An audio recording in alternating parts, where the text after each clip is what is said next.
So, hopefully you came because we want to talk about philanthropy and community service and the difference between the two and ways you can use both of them. So, my name's Rachel and I'm the Director of Student Community Service. So this is the stuff I love. And what brings you here, madam? I'm actually here because I have to finish the last one for a pamphlet. Oh, To nice. go to an activity. Very cool. Well, thank you for coming. But we will keep this short, brief, and hopefully maybe a little useful. Okay. So the hope is that we can kind of go through some different things about different ways you can help, and the idea that money matters, but so does your time and effort, and some examples to try to get you thinking. Because the big key is I want you to really embrace, like, sometimes we feel like, oh, I'm just one person, but really it should be, I am one person. Oh, the impact you can make! And too often we start to feel like, well, if I don't have like 100,000 friends with me, and we're not raising millions, we can't make an impact. And we want to show that you can. So pause dramatically while I go over and flip the PowerPoint slide. So hang on. Thank you. Thank you. Thank you.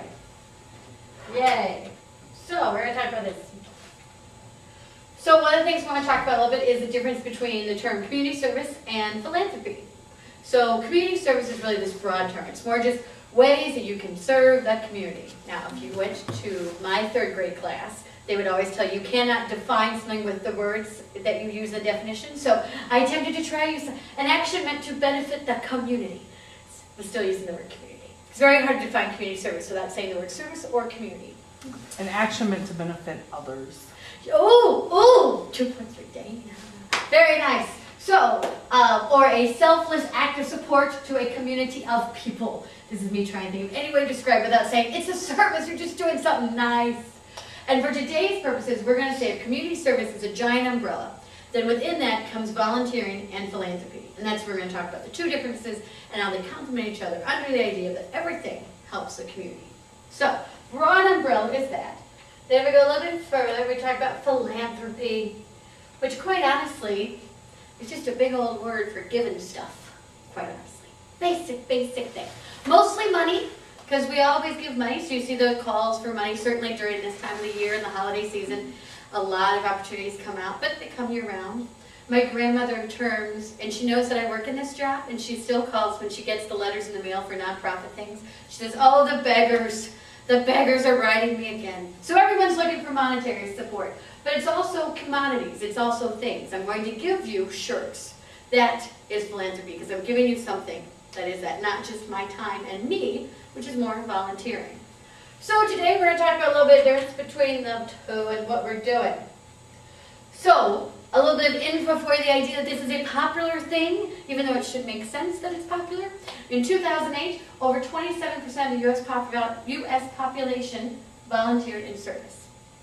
In 2008, 27%. So that means 1 in 4 people were actively volunteering, which works out to be an active volunteer, you have to volunteer at least 3 hours a week. So that's a pretty good amount of people that are kicking around and doing stuff. What's really exciting is this next one. 66% of college students say that it's a good idea to volunteer.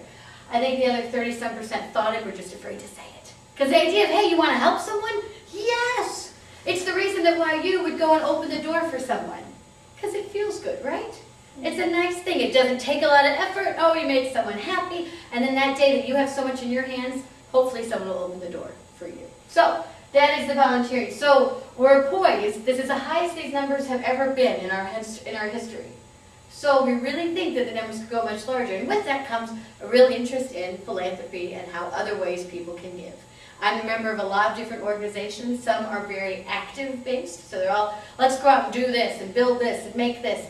And others are, well, what can we support with our money? What can we help? And that's the difference between those two. So then, my call as always is, will you be the one who's going to do something to make an impact? Because that becomes incredibly important. Because someone should do something about, someone is no one until someone steps up. So that's my hallmark moment for the evening. So you have to be someone, Rebecca, okay? We're calling you out here on the TV and everything. Rebecca, be someone. But time to step up, own that responsibility. When we talk about the economic challenges of stuff and the things that are going on, we certainly know our nonprofit partners are affected immensely, just as we are, and as we probably know people in our lives that have lost their job or cut hours or things like that. It happens too for the nonprofits. So there's a huge need for volunteers to fill these staffing cuts we've had to make if they can. Programs have to be shifted. We have one agency here in town that's lost 100% of their funding. So they rely on grants and volunteers and donations. It's really hard. Try to think in your life. If you didn't have financial aid to come here, but they said, oh, just ask around, ask people. That's really hard. And that's what's facing them. And what's most important or interesting about this is in 2008. They haven't surveyed again because I think it would be really stark numbers to find out. But now it's probably a little bit worse. So, we talked a little about volunteers, why it matters. Volunteers are this great, great resource of new ideas and energy and passion, and everybody needs that. Because if an organization kept doing the same things, they never evolve. That's why businesses kind of come and go. You know, there's things that were hot and exciting at one point, but now not so much because we've evolved and they kind of, well, that was my thing. I did this. Now you don't need this anymore. So volunteers are an important way to connect to that. And also, it's certainly clear, if you volunteer, you feel passionate, you probably will donate to them as well. So think about for yourself, organizations that you might support or family supports. It's probably organizations you have a real connection to, a real tie. That you go, oh, yes, we always help Habitat for Humanity because my cousin had a house. Oh, yay. Well, you've got such a connection to it, much more than a pamphlet will ever make you. Hence, my grandmother calls some of them beggars, and she thinks others are like family friends. Like, oh, Habitat, supporting them for years. It's a major difference. So, I want to share with you just some really fun ideas when we talk about philanthropy. Too often, the challenge I hear is like, well, we can't raise thousands, or we can't raise millions. But if you just could start off with something that's a strong, solid plan, and this could be for life, for that matter. It doesn't just have to be for philanthropy. It can make a tremendous impact. So one idea is one little stone thrown into the ocean. Makes this tiny little ripple, and then it disappears. But if everyone threw those stones, you got bigger stones, suddenly you'd have a wave of change. So never doubt that the one thing you do, you raise 50 cents, but you raise it and you create so much awareness, it can build. So here are some fun stories about what kids did. And I mean children, not adults like you and I. See, I pretended we were the same age. Thanks for humoring me. Thank you. So, this young lady started something called the Care Bags Foundation. And what it was that she saw a lot of the children in developing countries in Africa were having to leave their home. So then she stuffed these care bags, which was a Care Bear, pretty much with a zipper that she made, and put all these different supplies they would need. You see, they've got the Care Bear, they've got games, but they also have toothpaste. So, I mean, understand the importance. When we talk about helping people where they're at, we have to recognize that it's not just about sustaining them, but it's about enhancing, just for ourselves. If we just had enough to have food and clothes, that's all right. But we're guaranteeing the Constitution the ability to pursue happiness. Happiness comes not from crest, but from the Care Bears and the games and the fun stuff. So it's important to remember that those things matter too. So she put all these together, different ages, and now she is a nationally recognized charity that she's the director of. So just went up her whole life. So there she is in the middle, all grown up. A 9-year-old wrote to the president about the environment. She then worked with local agencies and businesses and said, will you put my letter up all over the state? So it goes up all the states and then slowly over America. So suddenly her family, which was her membership, grew to 300,000. She named herself and the organization FACE, Kids for a Clean Environment, and they have literally planted over 1 million trees. It's so cool because it's all these little ideas you have that you go, well, wouldn't it be neat if? And then you kind of stop because it seems like a lot because it's a giant ocean of all the steps that have to happen. But in these cases, it was little ripples that they just threw out there and suddenly, huge. It's just, look up for yourself sometime, nonprofits that you really like, how many of them started at 1950 or later. Like these things haven't been around for a long time. There's so much change that has to happen still. So, that was them. This young man was 6 years old and he heard about the water issues. He decided to do something. It took him 4 months to raise $70, which is what he'd have to do to send over water treatment. And then, oh, I'm sorry, I thought I would just highlight that one more time. You got it? Okay, 6 years old Canadian, doesn't like people don't have water. He got his brothers to help him. So again, he's reaching out to people, but not getting hundreds, not doing, just getting his little group together. And then he has now created 201 wells in 10 countries, over 300,000 people. One simple, simple idea. So if you get nothing out of tonight, it is the idea that you should go forth and make an impact. And think about, what can I do? What piece can I provide? Because if we all worked on our little piece, then everything would be done. Simple. These ripples become huge waves of change. Huge. Okay. So, again, are you going to be the one? I won't say your name, because I know I'm talking to you.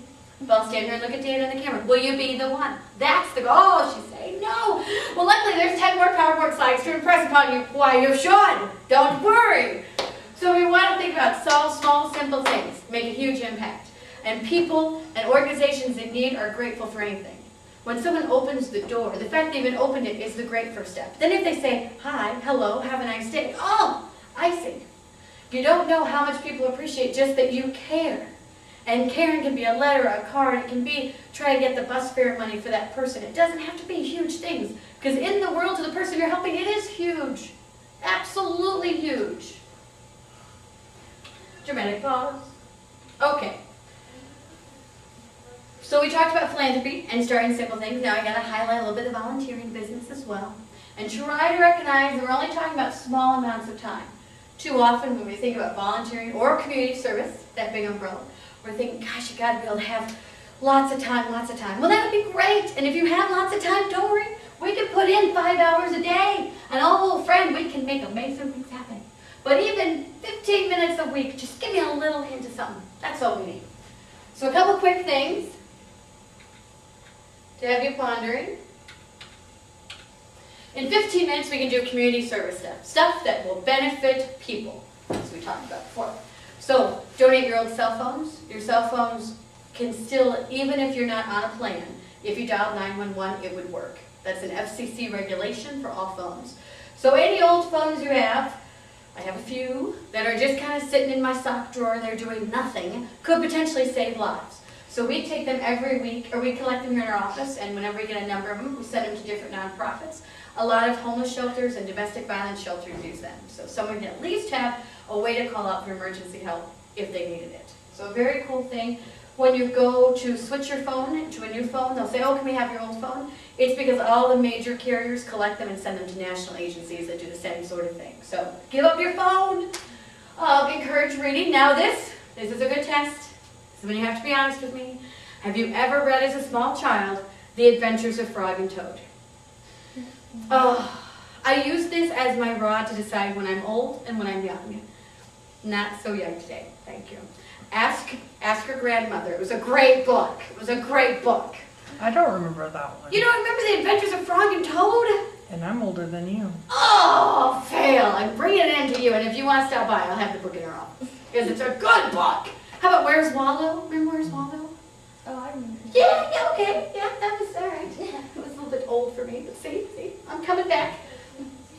There is a mandate in the state of Illinois that says kindergartners should read at a second grade reading level. That's great. We care about literacy. We want everyone to know how to read. And the only way that's going to happen is if children are excited about reading. And how excited are you about reading a chemistry book? Unless you're a chemistry major, and that's great. But even then, it's kind of dry, you know? So we need good, fun books to get people excited about. So old books you have, the Where's Waldo, the Frog and Toad, it's quite good, are good books to get. So think about encouraging that. And finally, junk mail. I enjoy it because I like to see all the random stuff I could potentially get. And when I was in college, I felt very popular because I got all these credit card applications, and I said, people want me. Oh! But in the end, it's a lot of junk with a lot of trees, and why mess with it? So you can go online and have your address removed from those mailing lists. But you can choose which address. So you live here, but you also have a summer home you go to. You can choose which address, so that way you can still get this little fun. Because I like all the catalogs. Can't lie. They're kind of fun. So that's 15 minutes. But what if you had like an hour? Oh!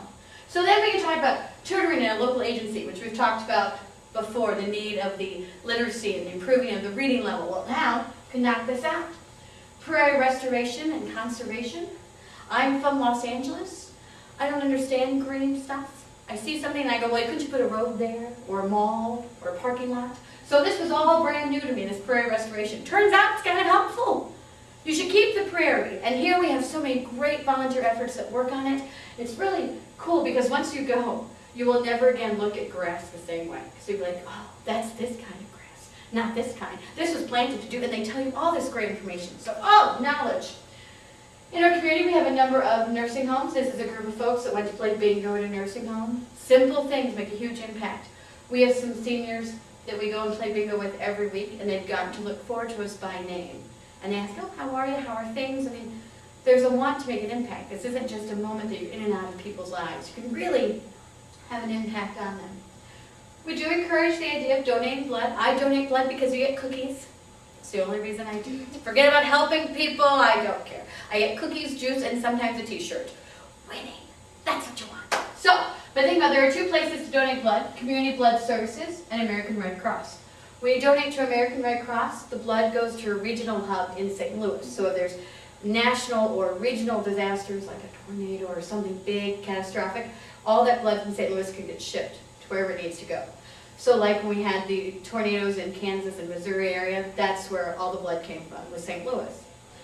Community Blood Services is a group that the blood stays here. In our own local community with Sarah Bush Hospital, we have about 100,000 pints of blood we need to use every year. And that's assuming nothing major happens, it's just a regular day. When you donate blood, you give a pint. So we need 100,000 donations every year just to keep everybody going. So I try to alter between the two of them. You can donate every 60 days, so every 2 months roughly. So I try to go to one, then go to the other. So I help on the big scale, but I'm also making sure if you or Dana or somebody needs help, I know you're going to go to Community Blood Services first. So I got to help you there. And Big Brothers Big Sisters, have you heard of this? Mm-hmm. Yes, so fun, just cool. Best part about it, you only have to, the only commitment you make a year commitment, but when you're not here in the summer, that's okay. You just send a letter or a postcard, which, how cool is that to get a postcard? I still like getting postcards or mail or something like that. And the nice thing is you otherwise, in the regular school year, you just have to make a commitment of being with your little for 1 week, 1 hour a week, just 1 hour. So you can go to the movie, go hang out together. We coordinate once a month different events for the littles and bigs to do that are Eastern founded. So that way you go to the football game, go to tailgate, go to the basketball game. What a cool thing. You're just spending time with someone and saying they matter. They also have a really nice program that's in the school. So if you prefer not to have a little where you've got to try to think of stuff and then hang out and transportation, you can actually go to school. I had a friend who did it, who every Thursday went and had lunch. So she had chicken nuggets every Thursday. And it was just fun. And she just sat with her little and had conversation. And you get paired just like a matchmaking service. So they really meet with you privately and talk to you about what would you like, what are you interested in, the age and the gender of the person. And then they meet with the kids. And they very much are there to be an advocate for you. But it takes very little time to make a huge impact. But maybe you have a little more time, and that would be lovely. And you can give me 5 hours. We're all about community beautification. It's a nice way of saying trash bash or trash pickup. It really does actually matter. Look at these happy people. You too could be smiling like this. Just grab a bag of gloves and off you go. It's a fun way to see the neighborhood. Take a break, relax, enjoy the weather. Soon we won't offer this because it'll start to be cold and that won't be fun. So no stress there. Camp New Hope. Camp New Hope is actually the camp that I mentioned that's lost all their funding. And they are a camp that works with children and adults with developmental and special disabilities. So typically, folks who participate in Special Olympics also go to Camp New Hope. And they offer weekend getaways for those clients. And it's just really fun. You come in, you do arts and crafts. They have a beautiful respite area. So in the summer, when the weather's nice, you can go fishing with them and boating. And very cool. It's about just 20 minutes or so away from here. Habitat for Humanity, which you've probably heard of. No? Excellent. Well, I'm going to teach you something. Habitat for Humanity is a very cool project. What it is, and it's an international thing, but they look for folks that want to become new homeowners, and then they build a house for this family. And the family has to commit to do about 120 hours of volunteering while they're there. So it's not just giving your house, you're working on the house. The house is built totally by volunteers, except for 2 people get paid. And those are the 2 foremen who make sure that things are wired correctly and the house is level and, those things that I would not know. What's nice about Habitat is so you're the homeowner, you're getting a new home, you're getting to meet people in your community, you're getting to choose the color and style of your house. How exciting. And then on top of it, the volunteer who's helping, I get to learn how to build. Habitat is designed to have people volunteer that don't know how to build. Because those 2 people they pay, their job is to teach me. And I have to tell you, they try to build 2 houses a year in Coles County. And I helped at one of the houses in Charleston about maybe a year and a half ago, and I put up some siding. Now I want you to remember, a house is big, all right? It's got 2-3 bedrooms. I put up just a little bit of siding, maybe like half the size of one of these walls. I drive by that house to this point today, and I'll say to people, I built that house. Yeah, I built it. Because you feel such ownership. You were out there in the mud and the sun, and you did it. So Habitat is a very cool way where you win on a lot of levels. You get skills, but you help the community member, and then they get this brand new home. And then part of their process is that then they help at the next house as well. So always paying it forward. And then hopefully when you leave here, things will start percolating. You'll start thinking about, oh, what can I do? What differences could I make? What impact? Yes. And then you're going to call me. Yes. And then we're going to hang out. We don't have to hang out, but at least we can brainstorm. And then we're going to make an event. Because what's great about what we do here is that all these things are things that exist. And they exist because one person one time said, wouldn't it be great if, whatever that is. And that person was brave. He said, wouldn't it be great if we had a camp for kids so everyone could feel equal and special, and it was really their camp and their space. And then this camp was created. Wouldn't it be great if low-income families could have a chance to have a real home and not just have to suffer with kind of just making the ends meet, but a real chance at stuff? Habitat was created. So think about the kids and this, and just think of the thing. We want to brainstorm. A lot of our time and effort is spent on new projects, not just maintaining, but enhancing the community. So there's my pitch. Thank you. And then, let's see.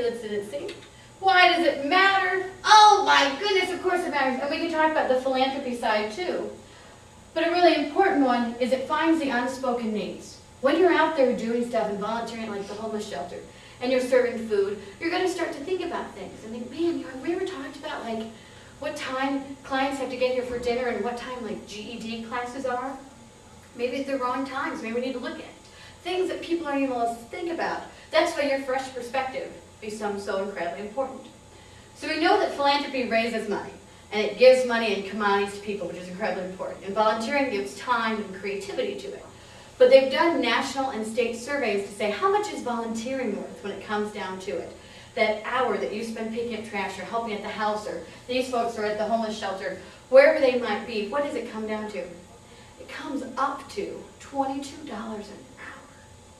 It's a lot, $22 an hour. So if you consider this volunteering your time, you'll give $22 back to EIU. Thank you. Just for being here. But it's amazing how quickly it adds up. So while philanthropy is a direct monetary support, volunteering is an indirect monetary support. You're giving $22 an hour every time you go out in the community to make an impact and to do something. So I leave you with this call, that if not me, then who? And I purposely leave the screen blank because that's how the world is. There's so much going on in it, but unless you stop and really look, you'll never see it. So it comes fleeting, like this. Fleeting discussion about, oh, you can make an impact, you should do things, and then you're going to go on with your day. But you could fill this page with change and ideas and new energy and a commitment. No matter what your major is, give me that challenge. You want to go into underwater basket weaving, hula hoop, dancing with seniors? I guarantee you, I'll find you some seniors. Could be kind of fun. They'd be a little scary, actually, but it could be a little dynamic. So we want to try some things and see. So, a couple last things for you to think about as you're kind of leaving and going and thinking is, once you decide to answer the call of service, some things you should do. You should research on the cause or issue that matters to you. Really think about it some, brainstorm some with it. Consider what you have to offer. And give yourself an ego boost. You're smart, you're independent, you learned how to do this, maybe you speak another language, maybe you know how to write in a foreign language. Awesome. Think outside the box when you think about partnering with groups. When you think about that, oh, you know, you really like to be a detective, you really want to help people at the same time, there might be some interesting opportunities with different nonprofits. Don't just look at the ones that immediately fit your field. Because a lot of the fields that we talk about here on campus, all our nonprofits need. Absolutely. There's no need to wait to be asked. If you're looking online at a website and it doesn't blaringly say volunteer, call them. It probably just hasn't been updated, or they haven't had a chance, or maybe they have a new need that they just talked about, they haven't put it up online yet, or haven't put a call out for. But don't give up. If they don't answer, they don't call, just leave messages and then call me. And if there's not that in our community, then we'll just make it. Why not? Right? It's our ripple into the waves. So a couple last things for you to do. I will give you my card, no pressure. But if you ever want to brainstorm or hear about some different options, we work with 40 different agencies in this little community alone. There's a lot of impact. We do encourage, if you're going to think about donating to anyone, look at charitynavigator.org. It's a great place. They use a wonderful 10-point system through the government and some others that let you really see what's a good charity to give to. Because unfortunately, there are some folks that try to get creative and say, oh, it's a charity. And it really isn't. So double check on that stuff. And then, of course, look at our website for lots of information and how to plan some service events. So I leave you, though, with some colorful image. Go! So that, in a very brief discussion, so as not to bore you or have anyone fall asleep, that is philanthropy, community service, and volunteering. And thank you so much for coming.